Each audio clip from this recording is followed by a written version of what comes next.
Assalamualaikum warahmatullahi wabarakatuh.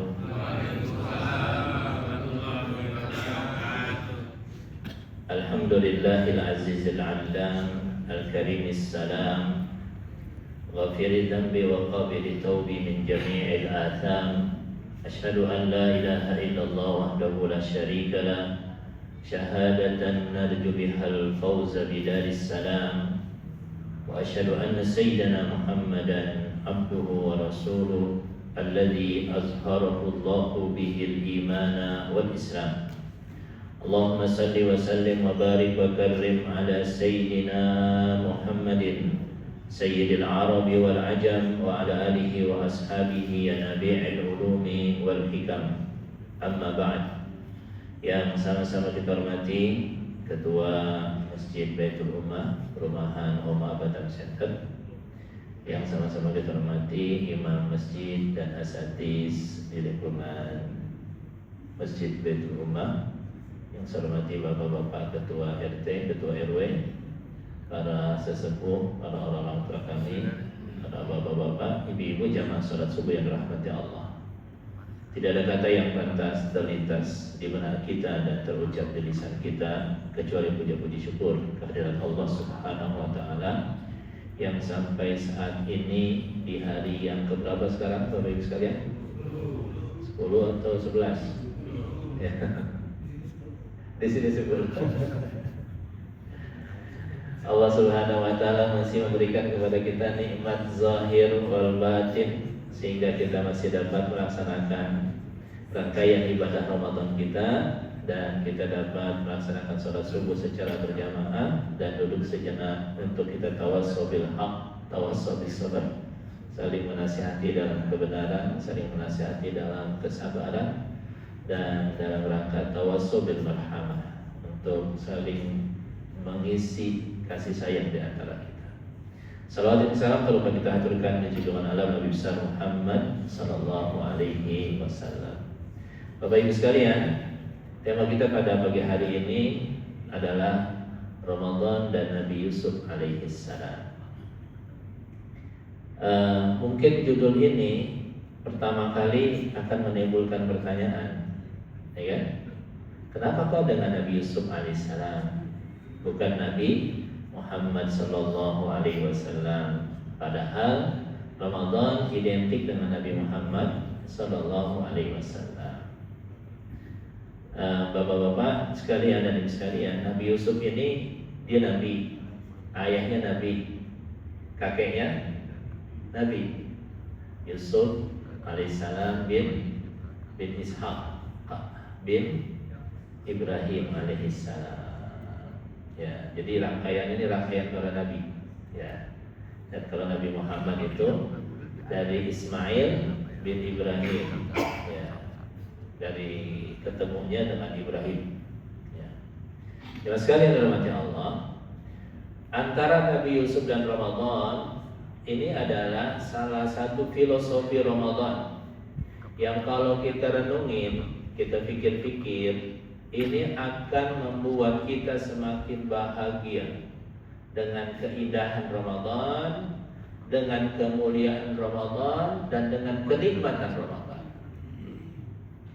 Apa korelasi, apa hubungan antara Ramadan dengan Nabi Yusuf alaihissalam? Ya. Ini filosofinya.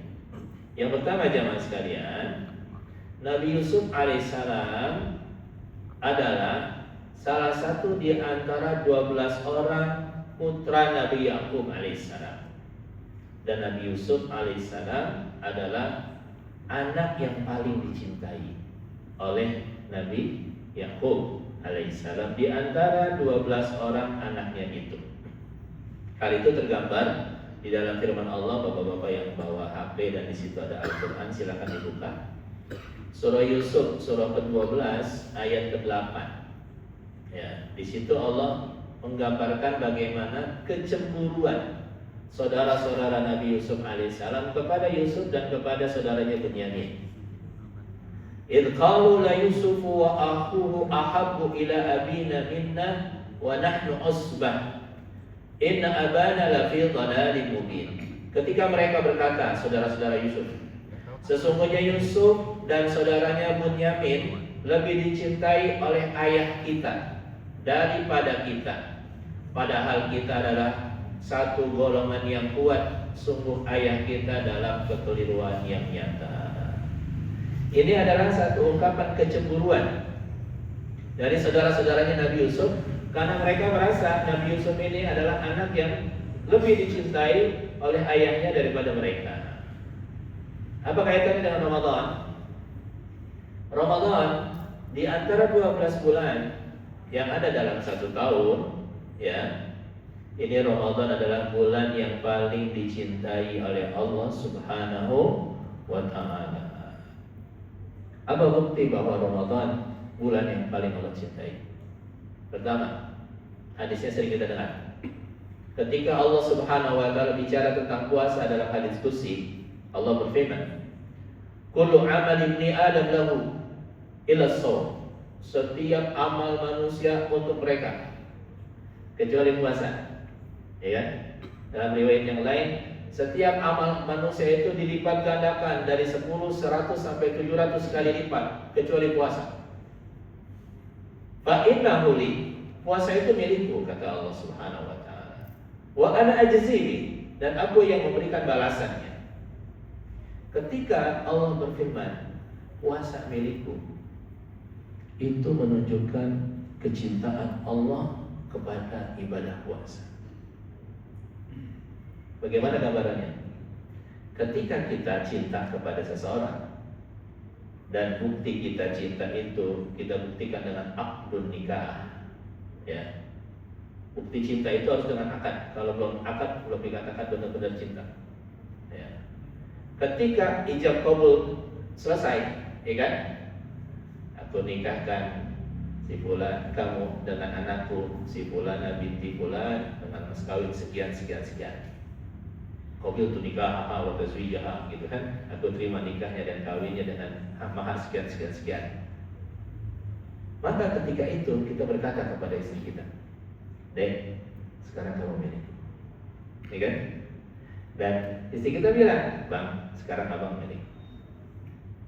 Ya kan? Kalimat milikku itu menunjukkan ungkapan rasa cinta. Maka ketika kita berpuasa, jamaah sekalian, kita rasakan suasana ini.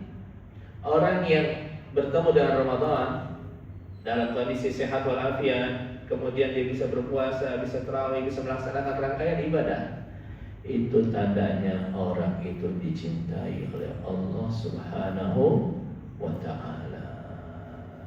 Alhamdulillahirabbil alamin. Ini yang pertama, bahwa Ramadan adalah bulan yang Allah cintai karena orang-orang yang berpuasa itu akan menjadi milik-miliknya Allah Subhanahu wa Ta'ala. Yang kedua, ketika kita mencintai seseorang, pasti kita akan banyak ngobrol, ya. Kita banyak bicara, kita banyak curhat, banyak mengungkapkan perasaan kita. Ya, jangan sekali-kali bapak-bapak atau ibu-ibu curhat kepada yang lain selain kepada istri atau suaminya. Ya, kecuali kalau bapak-bapak menikah lagi curhat sama yang lain nggak apa-apa. Gitu. Maaf ibu. Allah Subhanahu wa Ta'ala di bulan ini menurunkan kitabnya. Syahrul Ramadan alladzi unzila fihi al-Qur'an. Ya. Untuk apa Al-Qur'an ini? Untuk kita ngobrol sama Allah. Sarana ngobrol yang paling mulia dengan Allah Subhanahu wa Ta'ala adalah membaca kalamnya, membaca firman-firmannya, ya. Dan membaca firmannya ini akan membawa ketenangan yang sangat luar biasa. Dan kita akan merasakan kenikmatan yang luar biasa. Dan yang menarik jemaah sekalian, ketika Allah bicara tentang Syahrul Ramadan, Allah kaitkan langsung dengan Al-Quran. Satu-satunya kalimat Ramadan itu ada di ayat ini, nggak ada di ayat yang lain. Sekali saja Allah sebut Ramadan dan di ayat ini, dan di ayat ini terkait dengan Al-Quran. Ya. Apa maknanya? Paket puasa itu adalah paket bersama dengan Al-Quran. Perhatian kita kepada Al-Quran ini harus kita curahkan sebesar-besarnya di bulan ini. Karena Allah hanya menyebut Ramadan satu kali dan langsung dikaitkan dengan Al-Quran, di samping dikaitkan dengan puasa. Ya kan? Jadi kutiba alaikumusiyam kama kutiba alal ladzina min qablikum la'allakum tattaqun ayyaman ma'dudat dan seterusnya. Kemudian di ayat yang berikutnya Allah berfirman, syahrul ramadhan alladzi unzila fihi al-Qur'an. Maka ketika seseorang jemaah sekalian, dia bisa berpuasa dan beribadah di bulan Ramadan, dan dia bisa membaca Al-Quran, dan dia curahkan perhatiannya kepada Al-Quran sangat besar, maka dia mendapatkan dua nikmat. Nikmat pertama adalah nikmat ibadah, dan nikmat kedua adalah nikmat hidayah. Ketika seseorang mendapatkan dua nikmat ini bukti bahwa orang ini dicintai oleh Allah Subhanahu wa Ta'ala. Dan dalam ayat ini Allah berfirman, hudan linnasi wa bayyinatin minal huda wal furqan. Al-Quran ini open source, ya, informasi yang sangat terbuka, enggak Allah batasin. Maka Allah ketika bicara tentang Al-Quran di ayat ini, ya, mengatakan hudan linnas, petunjuk untuk semua manusia. Di ayat surah Al-Baqarah yang di depannya kan hudan lil muttaqin, ya kan? Tapi di sini Allah membuka informasi itu. Apa maknanya?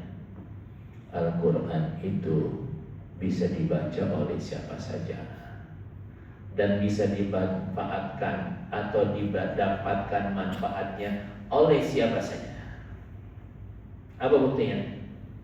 Bapak-bapak pernah baca cerita presiden kita B.J. Habibie ketika dia belajar di Jerman. Satu malam, ya, semoga Allah merahmati dan mengampuni Pak B.J. Habibie. Karena kita ini tinggal di Batam, ini min hasanati Habibie. Ini adalah bagian daripada kebaikan-kebaikan dan amal solehnya Habibie. Karena Batam ini inisiatornya siapa? B.J. Habibie. Ketika dia belajar di Jerman, satu malam dia bangun di satu asrama dengan orang Yahudi. Bangun jam 2 malam. Ketika dia lihat temannya orang Yahudi itu lagi membaca satu kitab, ya. Ketika melihat Habibie disembunyikan kitabnya, Habibie penasaran, apa yang kamu baca? Gitu. Pasti lihat, yang kami baca, wahai Rudi, dipanggilnya Rudi, yang kami baca ini adalah kitab suci. Ya. Bagaimana kamu kok bisa membaca ini? Kami membaca setiap sebelum subuh dan kami rasakan manfaatnya luar biasa. Kami menjadi lebih konsentrasi dalam belajar dan kami mendapatkan kecerdasan. Ternyata Habibie nggak bisa ngalahin temennya yang Yahudi ini dalam kecerdasannya. Rahasianya karena orang ini, dua orang temannya ini setiap sebelum subuh membaca Al-Quran, padahal dia Yahudi. Dan dia nggak masuk Islam, ya. Sejak saat itu Habibie tergerak hatinya untuk selalu membaca Al-Quran setiap sebelum subuh. Di sholat tahajud dia baca Quran. Itulah rahasia kecerdasan Habibie jamaah sekalian. Hudan linnas, petunjuk untuk semua manusia. Ya. Al-Quran ini adalah warisan yang Allah Subhanahu wa Ta'ala berikan kepada umat yang mulia ini. Jibril alaihissalam menjadi malaikat yang paling utama karena dia membawa Al-Quran. Nabi Muhammad SAW menjadi nabi yang paling utama karena dia yang menerima Al-Quran. Ya kan? Umat Islam menjadi khairu ummah, sebaik-baiknya umat, karena umat Islam adalah umat yang menerima Al-Quran. Ramadan menjadi bulan yang paling utama karena di bulan ini diturunkan Al-Quran. Lailatul Qadar menjadi malam yang paling utama karena pada malam itu Allah turunkan Al-Quran. Mekah Madinah menjadi kota yang paling utama di muka bumi ini karena di dua kota ini turunnya Al-Quran. Kira-kira kita mau gak mendapatkan kemuliaan ini? Pasti. Inna lillahi ahlina minan nas. Sesungguhnya Allah memiliki keluarga-keluarga di antara manusia. Para sahabat bertanya, ya Allah, siapa keluarganya Allah Subhanahu wa ta'ala? Ahlullah, ahlul Quran wa khasatuh. Keluarganya Allah adalah para ahli Quran. Orang yang dekat dengan Al-Quran, orang yang selalu membaca Al-Quran, orang yang terus mempelajari Al-Quran, dan orang-orang khusus yang selalu mengkhususkan waktu dan dirinya dengan Al-Quran. Maka Allah turunkan cintanya melalui kitabnya. Dan menariknya, kitab ini abadi keasliannya, terjaga kemurniannya. Apa kata Allah dalam Al-Quran? Inna nahnu nazzalna dzikra wa inna lahu lahafizun. Kamilah yang menurunkan Al-Quran dan kamilah yang menjaganya. Bapak Ibu sekalian, kalimat menjaganya itu bukan cuma menjaga Al-Quran, menjaga orang-orang yang bersama Al-Quran. Orang yang terus baca Al-Quran, otaknya tidak akan pikun. Saya punya kawan yang nyata. Dia punya ayah dan ibu. Dia cerita begini, ibu saya nggak pernah berhenti baca Quran. Ayah saya, ya itu baca Qurannya kadang-kadang aja kata dia. Ya. Apa yang dirasakan? Ibu saya semuanya hafal, anak-anak dan cucu-cucunya. Ayah saya ketika tua dilupa-lupakan. Ini cerita kawan dekat saya. Ini bukti bagaimana keberkahan Al-Quran. Si ibu itu anak dan cucunya dia tahu. Si ayah, jangankan cucunya, anaknya dia sering lupa, gitu kan?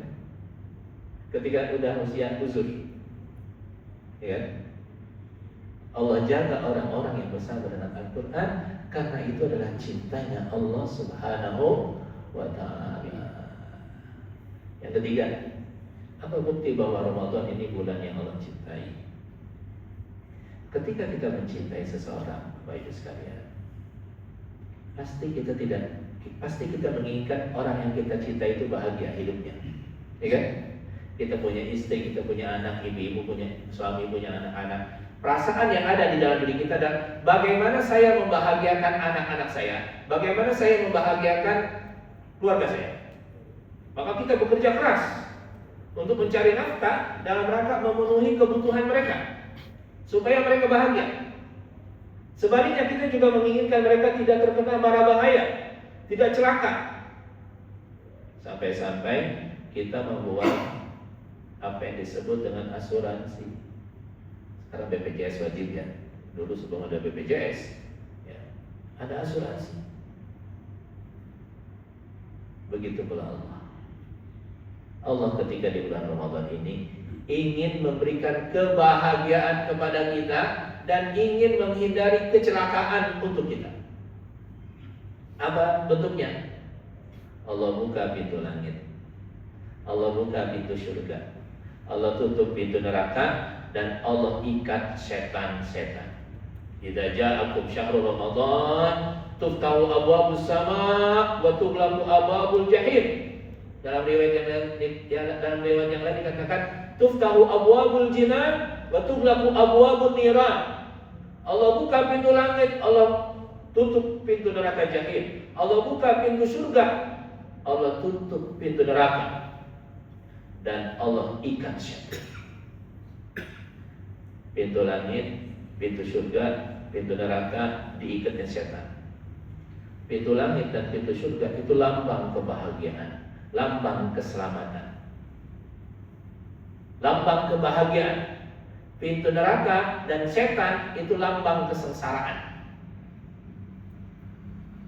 Ya. Jadi Allah Subhanahu wa taala mencurahkan cintanya kepada kita di bulan Ramadan ini dengan curahan yang begitu sangat dahsyat. Begitulah Nabi Yusuf, Nabi Ishak dan Nabi Yusuf. Nabi Ishak begitu sangat cinta kepada Nabi Yusuf alaihissalam, sebagaimana cintanya Allah kepada kita di bulan Ramadan ini. Yang pertama, ya. Yang kedua, jamaah sekalian, kaitan antara Nabi Ramadan dan Nabi Yusuf alaihissalam. Yang kedua, Nabi Yusuf alaihissalam adalah lambang kesabaran dalam menghadapi kejahatan saudara-saudaranya dan lambang kesabaran dalam menghadapi ujian yang lainnya. Kita sudah tahu bagaimana jahatnya saudaranya Nabi Yusuf.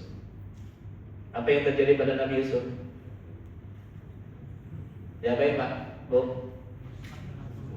Dicemplungin ke sumur gitu ya. Jadi kan mereka bersepakat nih, ayo Nabi Yusuf udah sangat dicintai sama ayah kita nih, gitu kan? Kita bunuh. Ada saudaranya bilang jangan dibunuh, biarkan aja dia hidup, tapi kita cemplungin aja ke sumur, gitu kan? Supaya apa? Nanti kalau ada musafir yang datang ambil air, dia bisa diambil oleh orang tersebut. Dicemplungin ke dalam sumur. Kemudian saudara-saudaranya pulang sambil nangis dengan air mata buayanya, gitu kan? Dan membawa satu baju Nabi Yusuf yang sudah direkayasa, bahwa Nabi Yusuf dikatakan diterkam oleh serigala. Nabi Yakub tahu kalau ini bohong. Apa bentuk kebohongan mereka? Mereka lupa yang namanya diterkam oleh serigala, bajunya pasti sobek-sobek, ya kan? Bajunya pasti tercabik-cabik. Ini bajunya utuh, cuma ditaruhin kayak semacam darah saja gitu ya. Nabi Yakub sangat marah, sangat kecewa. Tapi ini yang terjadi anak-anaknya. Jadi konflik Nabi Yusuf alaihissalam itu sudah terjadi sejak dia kecil. Maka ketika Nabi Yusuf cerita kepada ayahnya, inni ra'aitu ahada asyara kaukaban, ya, aku melihat ada 11 bintang dan matahari sujud kepadaku, wahai ayah. Apa kata Nabi Yakub? La taqsus ru'yaka ala ikhwatika fayakidu laka kaidan. Wahai Yusuf, jangan kamu ceritain, mereka nanti akan berbuat jahat kepadamu. Ya, Nabi Yakub sudah tahu kalau anak-anaknya ini sangat tidak suka kepada Nabi Yusuf alaihissalam. Ya, ini yang jahat-jahat ini yang akan menjadi keturunan Yahudi. Ya, ini Bani Israel yang menjadi keturunan Yahudi ini yang jahat-jahat. Dari sejak kecil memang udah jahat orang. Sampai saudaranya sendiri dicemplungin ke sumur. Yang menarik kalau kita baca sejarah Nabi Yusuf ini, itu kan ada Kain. Ada 3 Kain yang Allah ceritakan, ya kan? Kain yang pertama adalah Kain kebohongan saudara-saudaranya Nabi Yusuf alaihissalam. Kain yang kedua apa Pak? Bu? Kain yang ditarik oleh si wanita, ya, dari bajunya Nabi Yusuf ketika diajak untuk melakukan perbuatan asusila yang ditolak oleh Nabi Yusuf alaihissalam. Ya, yang ketika terjadi peristiwa tersebut, ya, ini kalau dengan saudara-saudaranya adalah kejahatan, yang di sini kenikmatan, godaan perempuan. Karena Nabi Yusuf ganteng banget, ya. Tapi kegantengan Nabi Yusuf cuma 10% dari kegantengannya Nabi Muhammad Sallallahu Alaihi Wasallam. Kalau 10%-nya aja wanita itu ngambil buahan sampai belah, memotong tangan yang nggak terasa, bagaimana wajah Nabi Muhammad, gitu kan? Sallallahu Alaihi Wasallam. Ya. Ketika itu Nabi Yusuf menolak. ajakan si wanita ini. Ya, ketika sampai di depan pintu kamar, suami dari wanita ini pun muncul. Kemudian si wanita berkata, wahai suamiku, Yusuf ingin berbuat sesuatu kepadaku. Ternyata di sana ada anak kecil yang masih bayi, dan Allah berfirman, wa syahida syahidun min ahliha. Maka ada saksi yang memberikan kesaksian kepada suami wanita tersebut. In kana qamisu qudda min duburin fasadaqat wa huwa minal kadhibin. Kalau bajunya sobek dari belakang, dari depan yang pertama, in kana qamisu qudda min duburin fasadaqat wa huwa minal kadhibin. Kalau bajunya sobek dari depan, maka si wanita benar dan Yusuf bohong. Wa in kanat qamisu qudda min duburin fakadzabat wa huwa minas shadiqin. Kalau bajunya sobek dari belakang, maka si Yusuf benar dan wanita ini telah berdusta. Ternyata yang sobek dari belakang. Ya. Kain yang ketiga itu adalah kain yang dibawa oleh saudara-saudara Nabi Yusuf ketika mereka sudah mengakui kebenaran Nabi Yusuf ketika Nabi Yusuf menjadi bendahara negara. Ya, cuma di sini kita lewatkan dulu yang itu, yang ketiga. Kesabaran Nabi Yusuf ini kesabaran yang luar biasa. Kesabaran konflik antara dia dengan saudara-saudaranya dan kesabaran menghadapi godaan di tengah-tengah masa mudanya yang sangat bergejolak di hadapan seorang wanita bangsawan yang cantik dan kaya raya. Kira-kira kalau kita yang dapat godaan ini kuat gak? Ya, saya yakin kita gak kuat. Tapi kesabaran Nabi Yusuf dahsyat. Maka kesabaran itu ada 3. Ini sudah saya bahas di beberapa majlis. Sabar dalam melaksanakan ketaatan, ya. Sabar dalam menjauhi kemaksiatan, dan sabar dalam menghadapi ujian. Di bulan Ramadan ini, 3 kesabaran ini mutlak harus kita hadirkan supaya kita mendapatkan keutamaan Ramadan. Tanpa kesabaran yang optimal, kita tidak akan bisa melaksanakan puasa yang naik tingkatannya. Ya, kita bukan cuma meninggalkan lapar dan haus, meninggalkan perbuatan seksual, tapi juga meninggalkan maksiat mata, maksiat lisan, maksiat telinga kita. Bahkan dengan kesabaran yang tinggi kita bisa naik ke tingkatan yang lebih khusus lagi. Ya, kita tidak pernah berpikir apa makanan yang akan saya santap nanti ketika berbuka. Karena fokus kita hanya kepada Allah Subhanahu wa Ta'ala. Ini orang-orang khusus banget. Kita cukup tingkatan yang kedua aja dah. Jadi ya, tingkatan kedua ini sudah luar biasa. Ya. Jadi Nabi Yusuf ini adalah lambang kesabaran. Dan kesabaran ini juga harus kita jadikan sebagai kesabaran strategis. Apa yang maksud dengan kesabaran strategis? Nabi Yusuf ini punya kesabaran strategis. Dia tidak mudah untuk menerima jabatan. Ketika dia di penjara, ceritanya kan panjang tuh ya. Kemudian dia menafsirkan mimpi temannya yang mau yang membawa makanan dan sebagainya, yang akhirnya dia selamat dan menjadi pembantu salah satu pembantu raja. Kemudian raja bermimpi, kemudian mimpinya ditafsirkan oleh Nabi Yusuf, ya. Kemudian Nabi Yusuf disuruh menjadi pembantu raja. Apa kata dia? Aku tidak mau. Sebelum namaku dibersihkan. Ya. Karena dia dimasukin penjara dengan tuduhan bahwa dia melakukan perbuatan yang tidak baik. Maka sebelum dia menjadi bendahara raja, disuruh untuk menjadi pejabat di kerajaan tersebut, Nabi Yusuf punya kesabaran strategis.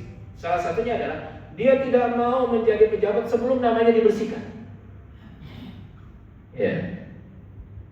Maka setelah itu si wanita mengakui bahwa Nabi Yusuf itu bersih, tidak pernah melakukan apapun Setelah itu dia baru mau menjadi pejabat. Ini namanya kesabaran strategis. Ya. Kita juga harus punya kesabaran strategis, bukan kesabaran yang pasif. Apa bentuk kesabaran strategis kita di bulan Ramadan? Apa target besar yang ingin kita capai ketika Ramadan? Ini harus jadi pertanyaan nih. Kita sudah memasuki 10 hari kedua. Apa target besar kita selama Ramadan?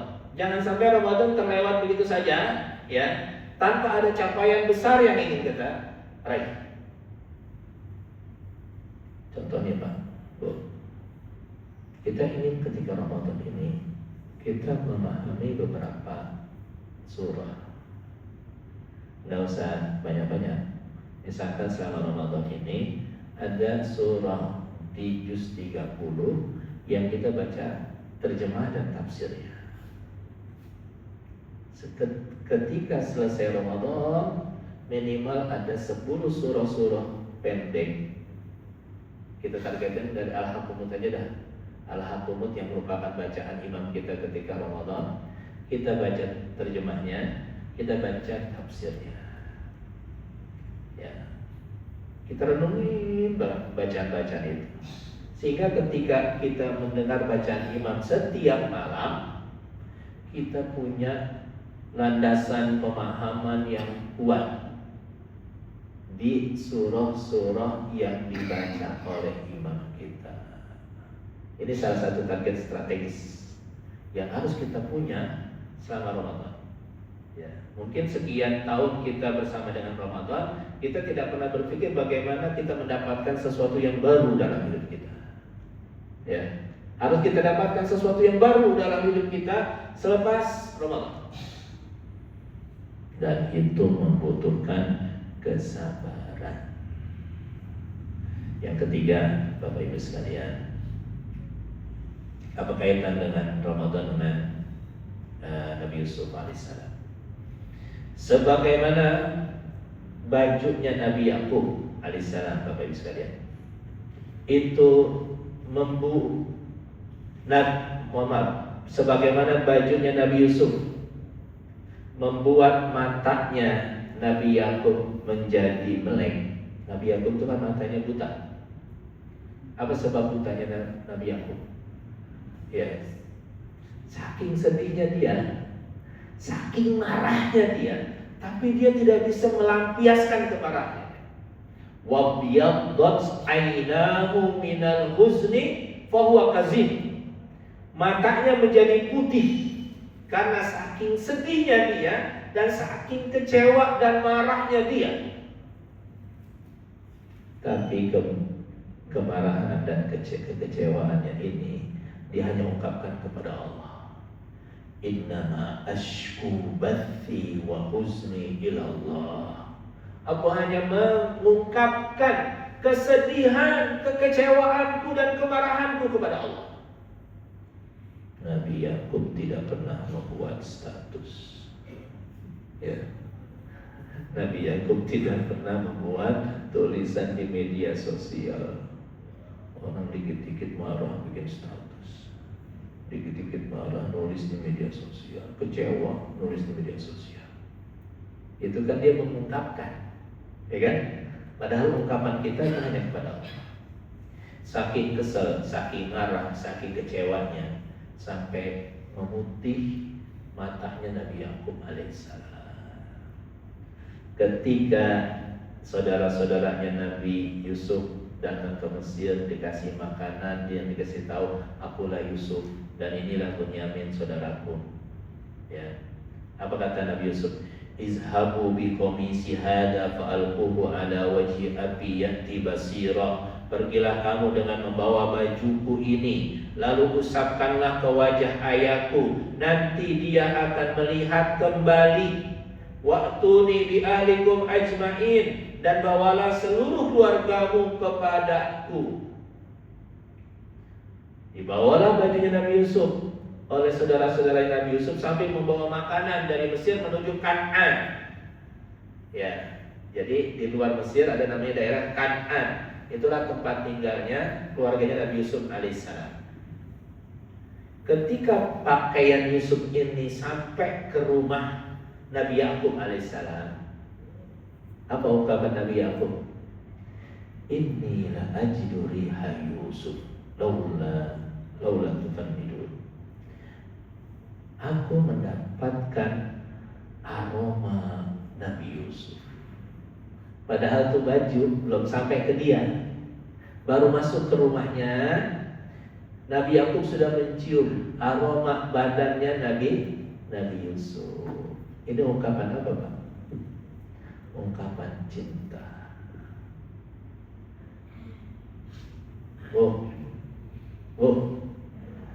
Suka gak dengan bau badan suami ibu? Hah?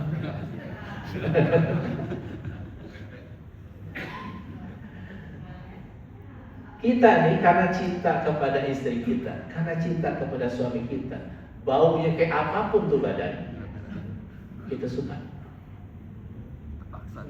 Ya kan? Ada orang-orang yang ketika anaknya meninggal, yang dicium baju anaknya, ya kan? Ada orang-orang yang suaminya meninggal, ibu-ibu suaminya meninggal, setiap kali dia lihat baju suaminya dicium baju suaminya. Dulu baju ketek nih gitu. Dia tetap senang cium baju suaminya. Begitu pula para suami, ketika istrinya nggak ada, pasti dia akan melihat bajunya dan dicium bau. Itu adalah ungkapan cinta. Ya. Sebagaimana bajunya Nabi Yusuf alaihissalam menghidupkan mata ayahnya yang sudah buta, begitu pula Ramadan. Kedatangan Ramadan menghidupkan kembali mata hati orang-orang yang lalai, dan semakin menyegarkan mata hati orang-orang beriman. Masjid ramai, baca Quran kemana-mana kedengaran, ya kan? Orang semangat melakukan ketaatan, sedekah begitu sangat dahsyat, suasana menjadi begitu sangat syahdu, karena hati orang beriman hidup kembali. Hati orang-orang yang lalai kembali ingat kepada Allah. Yang kemarin gak pernah datang ke masjid, datang ke masjid. Yang kemarin jarang-jarang baca Quran, sekarang sangat sering baca Quran. Karena Ramadan menghidupkan mata hati kita. Ketika seseorang jiwanya hidup dan tersambung dengan Allah, itulah nikmat yang paling besar. Karena itulah tujuan diciptakannya manusia. Wa ma khalaqtul jinna wal insa illa liya'budun. Demikian Bapak Ibu sekalian, materi kita pada pagi hari ini. Selebihnya kalau ada yang ingin kita diskusikan silakan sampai waktu syuruk. Sallallahu Muhammad wa alihi washabbihi ajma'in. Assalamualaikum warahmatullahi wabarakatuh. Dari ibu yang bertanyakan? Dari bapak-bapak? Ayah silakan Pak. Ya.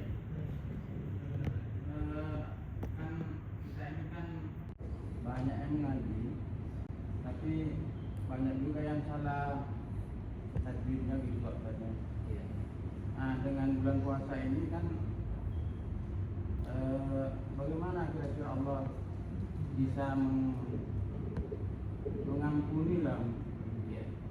dengan kesalahan-kesalahan itu? Ya, mungkin ada Di dalam hadis Rasulullah SAW bersabda, al-mahiru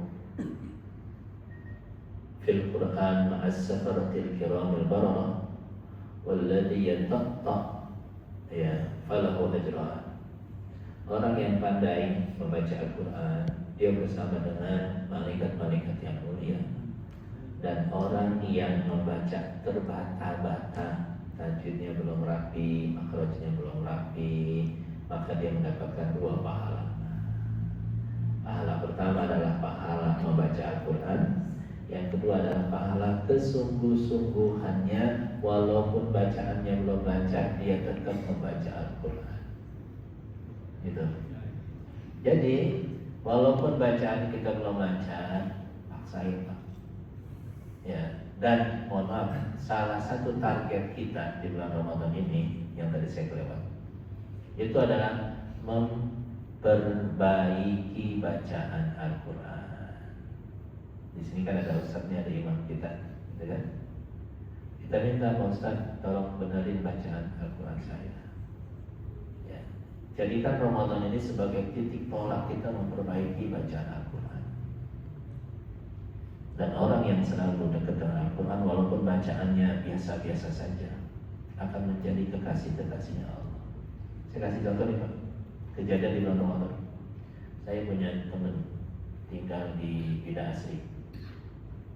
Dia pensiunan dari otorita Batam, kerja di bandara dulu.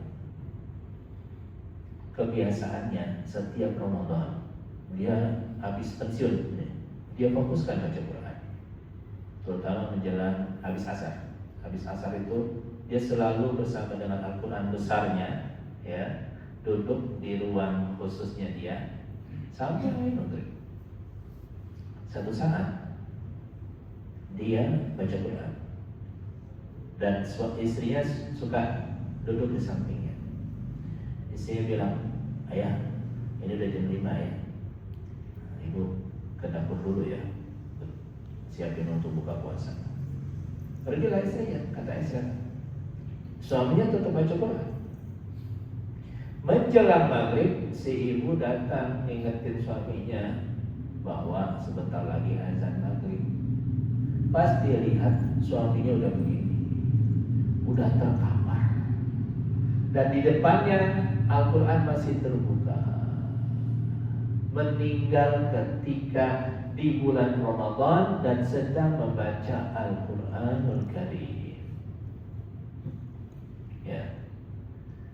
Kebiasaan hidup kita akan menentukan seperti apa matinya kita, dan matinya kita akan menentukan seperti apa dibangkitkannya kita nanti di hadapan Allah Subhanahu wa Ta'ala. Ya. Maka jangan merasa terlambat, Bapak Ibu sekalian. Kalau yang baca Qurannya belum lancar, jangan merasa terlambat. Segera kita perbaiki bacaan kita. Allah Maha tahu dengan kondisi kita. Walaupun bacaan kita belum rapi, masih terbata-bata, tajwidnya belum bagus, Allah tetap akan memberikan ganjarannya kepada kita, pahalanya kepada kita. Ya, tapi saya bilang sekali lagi, perbaiki bacaan Quran kita. Jangan merasa puas dengan apa yang sudah kita baca. Jangan-jangan bacaan kita masih ada yang kurang. Ya, penyebutan hurufnya, dengungnya, tajwidnya dan sebagainya. Ya, insya Allah itu akan menjadi amal jariah yang terus mengalir, amal soleh yang terus mengalir kalau kita belajar Al-Quran dan mengajarkan Al-Quran. Begitu Pak? Ya, wallahu a'lam bishawab. Ada lagi yang lain?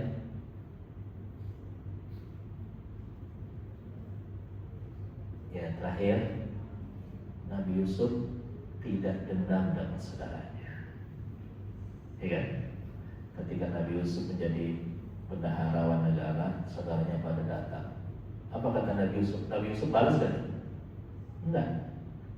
Enggak balas dengan perbuatan dan enggak balas dengan kata-kata.